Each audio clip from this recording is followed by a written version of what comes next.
Então até lá eu vou ficar aqui em Brasília, eu não vou poder pegar avião, vou trabalhar normalmente. O Stuka não quer que eu ande de andador, ele já falou, não vou filmar você de andador. Então... Com alguma deficiência. Atualmente, Mara Gabrilli é a única parlamentar nesta condição no Congresso Nacional. É claro que a acessibilidade é bom para todo mundo, não só para quem tem deficiência. E o que eu vejo em eleições é que às vezes a pessoa aborda bem assim, discretamente o tema, por ser um tema que em alguns pontos ele chega a ser tabu, por desconhecimento, por falta de empatia. Capacitismo é uma forma de preconceito com pessoas com deficiência e envolve uma preconcepção sobre as capacidades que uma pessoa tem ou não devido a uma deficiência. Na prática, o capacitismo não envolve apenas termos ofensivos, olhares de julgamento ou invasões de privacidade. Ele está ligado a uma ausência de pessoas com deficiência em diversos espaços da sociedade. De acordo com os dados mais recentes do IBGE de 2022, o Brasil tem 18,6 milhões de pessoas com deficiência. Esse número representa 8,9% de toda a população brasileira a partir de 2 anos de idade. De acordo com os dados divulgados na pesquisa do IBGE, em 2022, mais de 47% das pessoas com deficiência tinham 60 anos ou mais de idade. A taxa de analfabetismo para as pessoas com deficiência foi de 19,5%, enquanto que para as pessoas sem deficiência foi de 4,1%. Cerca de 55% das pessoas com deficiência que trabalhavam estavam na informalidade. E o rendimento médio real habitualmente recebido pelas pessoas ocupadas com deficiência foi de R$ 1.860, contra mais de R$ 2.600 entre aquelas sem deficiência.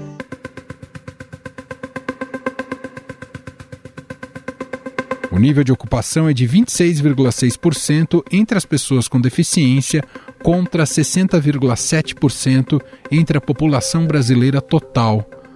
A fala de Lula destoa da imagem que ele quis passar na posse, ao subir a rampa com alguém que representa as pessoas com deficiência. Ali ao lado do presidente Lula, nesse momento, a pessoa com deficiência, apareceu a criança, um garotinho negro, Orengo, ao lado do presidente Lula, de mãos dadas com o presidente Lula, que tem o braço dado com uma também autoridade indígena, né? Uma pessoa representante dos povos originários.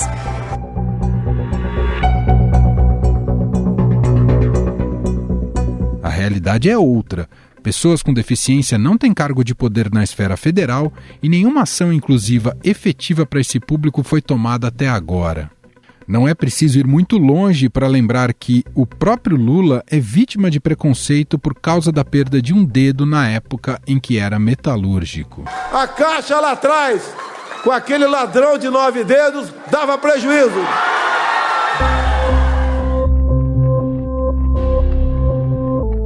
Em 20 segundos, a gente volta para falar do problema da falta de representatividade de pessoas com deficiência no cenário público e também sobre acessibilidade e capacitismo, e vamos conversar sobre esses temas com o jornalista, blogueiro do Estadão e colunista da Rádio Eldorado, Luiz Alexandre Souza Ventura. O diagnóstico do câncer gera no paciente uma série de sentimentos que fazem parte do processo de entendimento da doença, como a negação, a revolta, a barganha, a depressão e a aceitação. Quer saber mais? Então bora falar de câncer na série de podcasts patrocinada pela Pfizer, aqui no Estadão Notícias.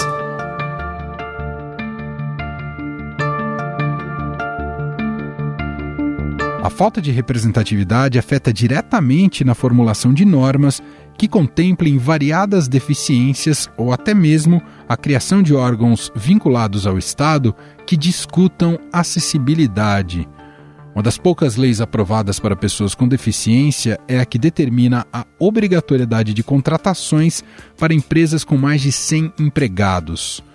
O direito à acessibilidade e à mobilidade só foi incluído na Constituição em 2014.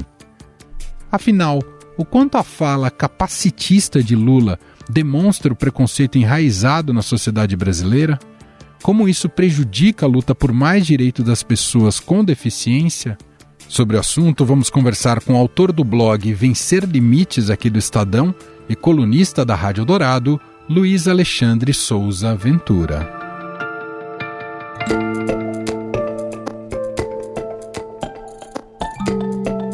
Ventura, tudo bem? Seja muito bem-vindo por aqui. Obrigado, Emanuel. Olá, Emanuel. Olá, ouvintes. Olá, equipe. Ventura, o presidente Lula mais uma vez cometeu mais uma gafe em uma das suas falas públicas, dessa vez revelando preconceito contra pessoas com deficiência. Esse fato nos dá a oportunidade não só de condenar o ato em si, mas também avançar no debate do que é o capacitismo, como identificá-lo e como combatê-lo. E eu queria começar o nosso papo te ouvindo sobre isso. O que significa o termo capacitismo? O capacitismo é um termo que nasceu lá nos Estados Unidos na década de 1980. Tem a ver com aquela palavra em inglês able, que é capacidade ou capaz de fazer alguma coisa. Foi criado lá. Eles usam como ableism, que é esse termo em inglês. Isso começou a ganhar força aqui no Brasil só nos últimos 2 anos e meio e tal. Hoje é uma coisa mais solidificada. É uma maneira de você identificar o preconceito, a discriminação ou um pensamento ultrapassado, preconceituoso, seja o que for, específico sobre pessoas com deficiência. Não havia essa característica, não havia nada que identificasse aqui no Brasil algo direcionado à pessoa com deficiência. A gente enfrenta preconceito, discriminação, exclusão, observações equivocadas, percepções ultrapassadas há muitos anos, desde sempre. Mas não tinha um termo específico para tratar diretamente da questão da pessoa com deficiência. Então começou-se a usar, trazendo lá dos Estados Unidos, essa tradução como capacitismo para identificar essa questão. Só que é importante que se diga que isso não é uma coisa definitiva, né? Essa coisa dos termos, elas vão evoluindo. E já há até uma discussão sobre o próprio termo capacitismo ser capacitista, porque ele centraliza a questão da identidade da pessoa com deficiência na capacidade. Tem uma discussão a respeito disso. Mas hoje ele é plenamente aceito como um termo que identifica discriminação, preconceito ou qualquer ação contrária à pessoa com deficiência. E Ventura, o quanto o capacitismo se revela no campo da linguagem, em frases, expressões que nem percebemos que muitas vezes tem uma lógica preconceituosa embutida? Quando se fala de pessoa com deficiência, ainda há uma percepção muito equivocada a respeito da pessoa com deficiência em todos os setores. Ainda se percebe a deficiência como uma qualidade e não como uma característica, ou seja, a pessoa é um amputado, a pessoa é um cadeirante, é um tetraplégico, é uma pessoa surda, autista, deficiência intelectual, com dificuldade de mobilidade e tal, e se identifica isso como uma qualidade, ou seja, aquela pessoa por algum motivo ela é menor, ela tem menor capacidade por ter essa deficiência. Inclusive, trazendo para a fala do Lula, a percepção do Lula é exatamente essa, de que a deficiência e a própria acessibilidade são coisas feias, né? Então ainda há uma percepção da deficiência como uma qualidade, e isso é muito errado, porque deficiência não é qualidade, você não pode pôr qualidade numa pessoa por causa da deficiência, é uma característica. E tem um outro ponto que faz muito parte da conversa, principalmente da conversa informal, que é a adversativa, ou seja, fulano é uma pessoa com deficiência, mas é muito importante você colocar isso, Ventura, muito importante. Eu recebo, enfim, relatos constantes a respeito dessas coisas, e eu também ouço muita bobagem, né? Porque eu tenho atualmente uma deficiência visível, uso bengala e tal. É muito comum as pessoas falarem, você não parece uma pessoa com deficiência porque você é muito inteligente, por exemplo, né? Nossa! Então, essa adversativa da deficiência, ela é sempre muito complicada, porque você impute ali na questão da deficiência uma possibilidade de redução por causa da deficiência. Se você transportar essa questão para outras realidades da diversidade, Você não vai falar, por exemplo, fulano é negro, mas é alguma coisa. A pessoa é uma mulher, mas é alguma coisa. Fulano é homossexual, mas é. Essa adversativa, ela não pode existir, né? Então, dentro da questão da pessoa com deficiência, essa percepção ainda é bastante enraizada. Hipervalorização também é um problema? Também pode ser caracterizado como capacitismo? Do tipo, a pessoa conseguiu superar algo nesse sentido? A questão da superação, isso é uma construção até da própria imprensa também, né? Porque se coloca a pessoa com deficiência sempre como uma personagem, parece até que não é uma pessoa real. A questão da superação, ela vem para negar a questão da deficiência, para dizer que a deficiência não é uma questão daquele ser humano, aquela pessoa não é um ser humano, ele está acima do ser humano porque ele é uma pessoa com deficiência. É uma visão muito deturpada, é uma observação muito equivocada a respeito de tudo isso. Primeiro porque essa superação que se coloca, ela não existe de fato, né? Você não supera a deficiência. O que faz você conseguir exercer a sua cidadania não é a superação da deficiência, é a acessibilidade. Eu, por exemplo, sou jornalista, tenho deficiência e exerço a minha profissão com base na acessibilidade. Eu me movimento usando bengala, jornalistas que são cegos fazem matérias utilizando tecnologia de acessibilidade para cegos, para surdos, enfim. Então, essa questão da superação, ela é uma construção antiga, ultrapassada, equivocada, que tenta negar a deficiência como característica, sabe? É uma coisa que usa a imagem da pessoa com deficiência que obteve alguma vitória, como se tudo o que ela tivesse feito para obter aquela vitória estivesse relacionado à deficiência. Aí ignora a capacidade, ignora a vocação, ignora o esforço, ignora a formação, ignora todo o estudo que essa pessoa fez para conseguir chegar lá, e também ignora a questão de que ela não fez isso sozinha, né? Ninguém faz nada sozinho. Então a pessoa com deficiência teve uma rede de apoios, e a partir dessa rede de apoio, da acessibilidade, do esforço, do estudo, da vocação, enfim, e tudo mais, ela atingiu determinado sucesso. Mas a superação, como se coloca, é uma construção fictícia, né? Ela não existe de verdade. A fala do Lula nos permite não só pensar conceitualmente sobre o que ele disse, né, o preconceito ali revelado, mas nos permite também pensar sobre o papel do Estado em relação a isso. E aí te pergunto, Ventura, você observa até aqui algum esforço, alguma diretriz, alguma priorização nos planos deste governo no sentido de atender demandas inclusivas? Lembremos que Lula, em sua posse, fez aquele desfile simbólico na subida da rampa acompanhado de pessoas com deficiência. Até aqui as iniciativas ficaram restritas somente à pose até aqui, Ventura? Aquela subida na rampa, ela é exatamente isso que você falou, ela é só simbólica, porque a percepção real que o governo tem sobre a questão da pessoa com deficiência está centralizado na Secretaria Nacional da Pessoa com Deficiência, que é onde existem pessoas com deficiência trabalhando efetivamente para que algo seja feito.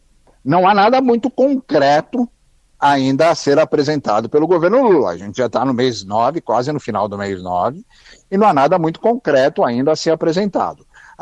Uma coisa que se esperava que o Lula fizesse, que ele fez efetivamente lá em 1º de janeiro, foi revogar a Política Nacional de Educação Especial do governo Bolsonaro, que tornava oficial a institucionalização da pessoa com deficiência, aquela coisa da sala especial, da classe especial, que era a proposta do governo Bolsonaro, que foi extremamente criticado por todos os especialistas da área, que foi suspenso pelo STF, e finalmente acaba finalizado lá no primeiro dia do governo Lula.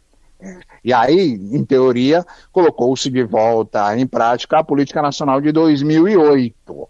Mas a Política Nacional de 2008, até por ser de 2008, ela precisa de atualizações, e a lentidão em cima desse processo ela é visível. Tem um projeto de lei que está avançando no Congresso, e eu falei já sobre ele na coluna, a respeito aí da educação inclusiva, da questão dos autistas na escola, do atendimento especializado para o autista na escola, o atendimento terapêutico, e aí é uma junção lá de outras questões da educação, que está avançando numa discussão que não é muito coerente com o que se esperava. O governo está para pretende lançar agora em outubro, vai retomar o plano nacional para pessoa com deficiência, que é o Viver Sem Limite. Muita gente confunde o meu blog Vencer Limites com Viver Sem Limite, mas são coisas completamente diferentes. Vai trazer aí, de alguma forma, alguma estrutura para as questões da política pública para pessoas com deficiência. Vai vir em outubro agora, segundo previsões do governo. Lá no começo do governo Lula, quando foram anunciados os ministérios, e surgiu o Ministério da Igualdade Racial e o Ministério dos Povos Indígenas, o governo Lula deveria ter criado o Ministério da População com Deficiência, porque isso teria o status de ministério, o tamanho de ministério, o protagonismo de ministério. O orçamento, né, Ventura? Exatamente, o recurso de ministério, e teria a autonomia de um ministério, porque todas as ações relacionadas à pessoa com deficiência que partem do governo, elas são meio que capitaneadas pelo Ministério dos Direitos Humanos, com pouquíssimo protagonismo da pessoa com deficiência, da secretária nacional, Ana Paula Feminella. Isso acaba dando protagonismo ao Ministério, ao ministro Silvio Almeida, que é uma pessoa competentíssima, mas que não tem um envolvimento de longo prazo nessa questão, né? Então, assim, concretamente falando, o governo Lula está devendo muito. Devendo muito, precisa apresentar muito mais coisas. A gente tem um problema muito sério com a história do censo do IBGE, que deveria já ter apresentado os dados sobre pessoas com deficiência e ficou só para o ano que vem, por motivos que não foram explicados. Então, o primeiro ano do governo Lula para a pessoa com deficiência é um primeiro ano de conjecturas, de eventos, de afirmações, de conversas, mas de resultado concreto muito baixo. Importante você ter citado o IBGE, até para a gente ter uma dimensão do tamanho dessa população no Brasil. Claro que não está atualizado, mas qual é a estimativa, Ventura? Esse é um problema, porque de fato nós não sabemos qual é o tamanho da população com deficiência no Brasil. Lá em 2010, no censo de 2010, chegaram a 45,6 milhões de pessoas, 1/4 da população brasileira. É só você fazer um teste na rua, procurar pessoa com deficiência, você não vai encontrar 1/4 de pessoas com deficiência na rua, ou em qualquer lugar que você for, né? Então aquele censo lá de 2010, a partir de avaliações mais profundas, foi percebido que ele não era essa avaliação estava errada. Até porque você o censor chegava na casa da pessoa e falava, tem alguém com deficiência? Tem o Júnior. O Júnior tem miopia, então ele tem deficiência visual. Esse foi o critério. Foi um critério muito mal feito. A pessoa tem qualquer coisa, ela é uma pessoa com deficiência. Hoje, o número oficial do IBGE é 18 milhões. O número que vai vir a partir do censo de 2022, ele é bastante nebuloso. Por quê? Porque o questionário que tratava da pessoa com deficiência, que também tinha uma pergunta sobre alguém é autista, ele só estava no questionário de amostra, que é aquele questionário sorteado. Sim. Para algumas pessoas. Então, por exemplo, na minha casa, tem 2 pessoas com deficiência, tem eu e tem minha sogra. Na minha casa não contabilizou pessoa com deficiência. E esse formato de colocar a pergunta sobre pessoas com deficiência, sobre o autista, somente no questionário de amostra, é um equívoco. Isso deveria estar no questionário principal, porque eram 2 ou 3 perguntas. E isso daria um tamanho real da população com deficiência. Então, o número que vai vir, já vai vir cheio de desconfiança. E a gente não sabe se vai ser maior, se vai ser menor ou se vai ser igual. E o impacto que isso vai ter na política pública também é do mesmo tamanho. Claro, claro. Paradoxalmente, estava pensando aqui, Ventura, é que o presidente Lula deveria se incluir como uma pessoa com deficiência, não? Então, o Lula tem aquela amputação do dedo na mão. Eu não lembro agora se é a mão direita ou a mão esquerda. Falando da fala do Lula especificamente, essa era uma oportunidade, até porque tudo o que ele fala tem uma potência, né? Claro. A fala dele a respeito da acessibilidade da pessoa com deficiência, especificamente nesse caso, ela é muito potencializada, é multiplicada pelo fato de ele ser o presidente da República. Não tem como negar isso, né? Uma pessoa que usa andador, uma pessoa que usa muleta, uma pessoa que usa bengala de maneira permanente, como eu uso a bengala, ela é linda, né? Claro. A acessibilidade é maravilhosa, porque, cara, é ela que garante autonomia, independência. Pessoa, autonomia, independência e mobilidade. No caso de uma pessoa cega, de uma pessoa surda, garante comunicação, garante participação. Não tem inclusão sem acessibilidade. Ele poderia muito bem falar, olha, eu estou aqui de andador, o andador é excelente, o andador está me ajudando, o andador é ótimo, hoje eu estou de muleta, a muleta é ótima, estou de bengala, a bengala é ótima. Perfeito. Porque a realidade da pessoa com deficiência que usa o recurso é essa, né? E cabe a gente ressaltar, não sei se tem uma informação diferente até esse momento que a gente está gravando, Ventura, mas eu não encontrei nenhuma retratação do presidente em relação à fala dele. É correto? Ele não se retratou, né? Não. Eu não vi nada sobre isso também. E aí, a gente cai até numa outra questão, que é uma questão bastante importante de se discutir, a respeito de que maneira as pessoas não conseguem compreender que o capacitismo é um preconceito. Que o preconceito contra a pessoa com deficiência, ele é um preconceito.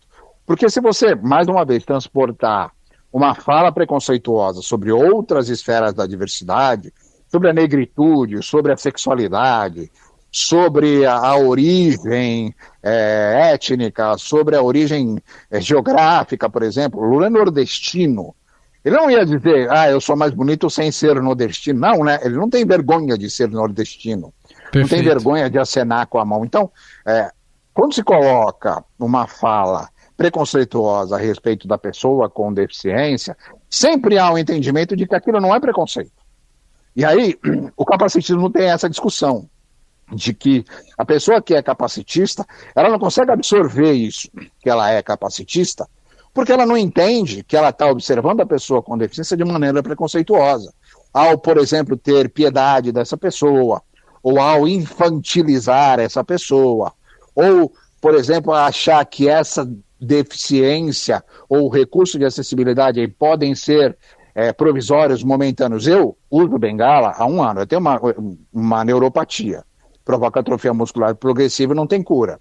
Durante muitos anos eu tive uma vida de mobilidade um pouco afetada, mas os últimos 10 anos foram bastante dificuldade. E hoje eu uso a bengala porque eu tenho muito problema de equilíbrio.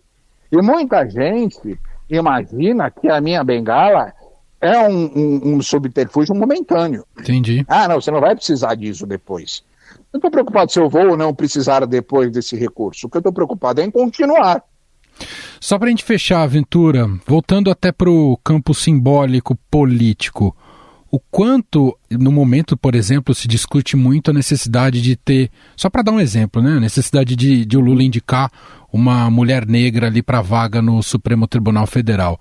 Só pegando isso como gancho, o quanto a representação política na esfera federal, em cargos de comando, seria importante ter uma pessoa com deficiência, não só para o campo simbólico, mas também para se avançar para uma sociedade mais inclusiva, Ventura?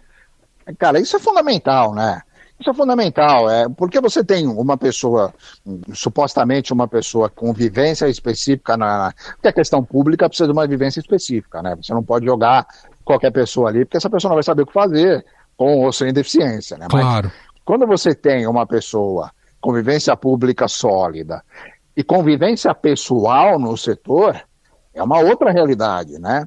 Você não comete erros básicos. O próprio ministro Silvio Almeida falou uma grande coisa capacitista numa dessas reuniões que tem no Congresso, a respeito do exame auditivo da filha dele, que é bebezinha, né? Tem 1 ano, eu acho, alguma coisa assim. Falou, aquela angústia de todo pai sabendo se a filha vai escutar ou não vai escutar. Só que ele quis colocar isso como uma questão de que o país, de que ela teria uma vida difícil sem escutar e tal. Mas a fala foi muito complicada. E mais uma vez colocou a qualidade na questão da deficiência, né? Então, quando você tem uma pessoa com vivência profunda na questão da deficiência, na questão da negritude, na questão da sexualidade, ou seja lá o que for, você tem uma outra realidade exposta, né? Eu, por exemplo, no meu papel de jornalista, eu tenho uma vivência com a pessoa, como pessoa com deficiência, que um jornalista que vai fazer uma matéria a respeito dessa área, sem qualquer vivência, não tem.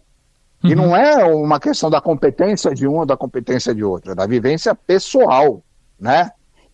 Então, é necessário que a representatividade seja observada. É óbvio, e eu discordo completamente de quem acha que a representatividade tem que ser colocada à força e só para cumprir o que se chama de cumprir cota, né? Sim. Tem que colocar alguém que tenha possibilidade real de fazer daquele cargo uma coisa positiva, né? Não ficar lá só como um mero carimbo, alguém que está lá só para mostrar que ela está lá. Você não vai, por exemplo, colocar uma pessoa com deficiência em determinado cargo de comando, se aquela pessoa não teve nenhuma condição intelectual, de formação. Você não vai colocar um biólogo para trabalhar com astrofísica, né? Então, é a mesma coisa, né? Então, a representatividade, ela é fundamental. E mais do que nunca, ela é fundamental porque a sociedade não tolera mais a questão da exclusão como tolerava antes, né? Claro. A exclusão não é mais aceitável, né? Essa coisa desses comentários capacitistas, homofóbicos, racistas, essas coisas não são mais aceitáveis como eram antes, não. A pessoa falava, ok, falou, tchau. Hoje não. Hoje isso dá prisão, da cadeia, da multa, da demissão, como aconteceu agora lá com a assistente da ministra da Igualdade Racial, que falou uma bobagem lá de futebol, perdeu o cargo, né? Porque não é mais aceitável, né? Então a representatividade, ela é fundamental, mas ela precisa ser sólida. Aonde se encontra essas pessoas é uma outra discussão, né? Claro. Quem dera a política pensasse como você, Ventura, porque os critérios para a escolha de cargos no mundo político estão longe de ser por especialização, viu? Eu fico feliz de te ouvir e concordo 100%, mas as escolhas em cargos de comando respeitam hoje em dia muitos outros critérios que estão além de competência, especialização. Você sabe bem disso. Isso entra na discussão de como funciona a própria política, né? Exato. Da troca de favores, E aí, cara, tem uma coisa muito importante a respeito da pessoa com deficiência na política, que tem muitas pessoas com deficiência na política que se adaptam a essa realidade e vão em frente, e vão avançando. Eu lembro que eu fiz, só para a gente ter uma visualização rápida sobre isso, eu fiz uma matéria uns 2-3 anos atrás, a respeito de uma reclamação do dono da Havan, o Luciano Heng, sobre o piso tátil numa loja dele, que é aquele piso que as pessoas cegas usam. E ele colocou um moço cadeirante para reclamar do piso tátil. Porque a cadeira de rodas, quando passa em cima do piso tátil, desestabiliza. Só que o piso tátil não é para cadeirantes. Então o cadeirante não tem propriedade para falar sobre aquilo, né? Mas o que ele fez? Ele utilizou um cadeirante envolvido no mundo político para fortalecer um discurso político contra uma decisão da prefeitura da cidade onde era a loja que ele queria construir, para reclamar daquilo lá. Então tem gente com deficiência, porque no final das contas pessoa é pessoa, né? Ou você sem deficiência. Então, quando você tem gente com deficiência, pessoa com deficiência, que faz parte do mundo político e que se adapta a essa situação do mundo político e vivencia essa realidade dentro dessa coisa da troca de favores e tal. E aí a bandeira da pessoa com deficiência, a pauta da pessoa com deficiência fica para depois, né? O cara tá lá, às vezes, muito para fazer só ocupar um espaço lá de acordos que foram feitos, mas efetivamente esse cara não tem poder de fala nenhuma, né? Ótimas reflexões, adorei ter te ouvido, Luiz Alexandre Souza Ventura. Ele é autor do blog Vencer Limites aqui no Estadão, vale muito a pena visitar, conhecer todas as reportagens, as reflexões que o Ventura ali coloca, inclusive sobre esse tema que a gente está discutindo aqui. E o Ventura também é colunista da Rádio Eldorado, participa do jornal Eldorado. Obrigado, viu, Ventura? Muito bom te ouvir. Obrigado, Emanuel. Muito bom o espaço para falar desse tema. Um abraço aí para todo mundo. Estadão Notícias. A apresentação foi minha, Emanuel Bonfim. Na produção, edição e roteiro, Gustavo Lopes, Jefferson Perleberg e Laís Gotardo. A montagem é de Moacir Biasi. Escreva pra gente no e-mail podcast@estadão.com. Um abraço pra você e até mais.